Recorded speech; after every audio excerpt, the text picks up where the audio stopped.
দুদক কর্মকর্তারা যেন দুর্নীতির সঙ্গে জড়িয়ে না পড়ে সেজন্য দিতে হবে সম্পদের হিসেব, এমন বিধান রেখে উপদেষ্টা পরিষদে পাশ হয়েছে দুর্নীতি দমন কমিশন অধ্যাদেশ 2025। বৈঠকে সারা দেশে ভবন নির্মাণ তদারকির জন্য রাজুকের মতো কোনো প্রতিষ্ঠান করা যায় কিনা সে বিষয়ে নির্দেশনা দিয়েছেন প্রধান উপদেষ্টা। একই সাথে বাউলদের ওপর হামলাকারীদের গ্রেপ্তারের নির্দেশও দিয়েছেন তিনি। Which is the world-class cable brand? Walton Cables, নিরাপদ আগামী সংযোগ।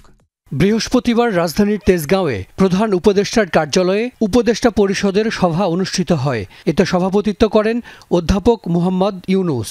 সভায় চূড়ান্ত অনুমোদন পায় 4টি সংশোধিত অধ্যাদেশ ও আইন। দুর্নীতিকে কিভাবে দমন করা যায় সেই বিষয়ে ফরেন সার্ভিস একাডেমিতে এসবের বিস্তারিত তুলে ধরেন প্রধান উপদেষ্টার প্রেস সচিব। তিনি জানান, দুর্নীতি কমাতে সংশোধন করা হয়েছে দুদক আইন। এখন থেকে 5 কমিশনারের একজন তথ্য প্রযুক্তি বিশেষজ্ঞ ও একজন থাকবেন নারী। 6 মাস পর কর্মকর্তাদের কাজের তথ্য দিতে হবে অনলাইনে।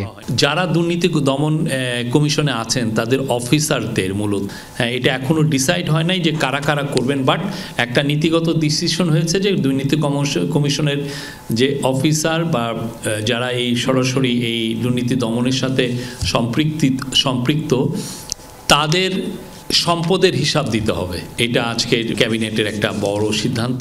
রাজধানীতে ভবন নির্মাণে অনুমোদন নিতে হয় রাজধানী উন্নয়ন কর্তৃপক্ষের। পরিকল্পিত নগর গড়ে তুলতে এ সংস্থাকে আরও শক্তিশালী করতে আইনে সংশোধনী আনা হয়েছে। বৃহস্পতিবার তার অনুমোদনও দিয়েছে উপদেষ্টা পরিষদ।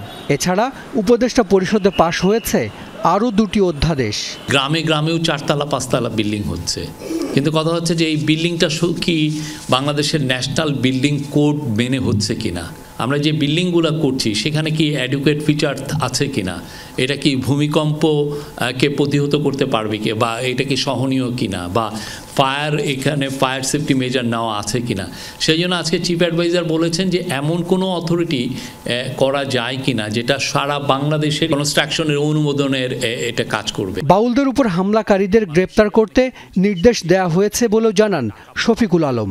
যারা বাউলদেরকে অ্যাটাক করেছেন তাদেরকে খুব দ্রুত অ্যারেস্ট করার নির্দেশ দেওয়া হয়েছে। হাসান মিসবা, যমুনা নিউজ, ঢাকা।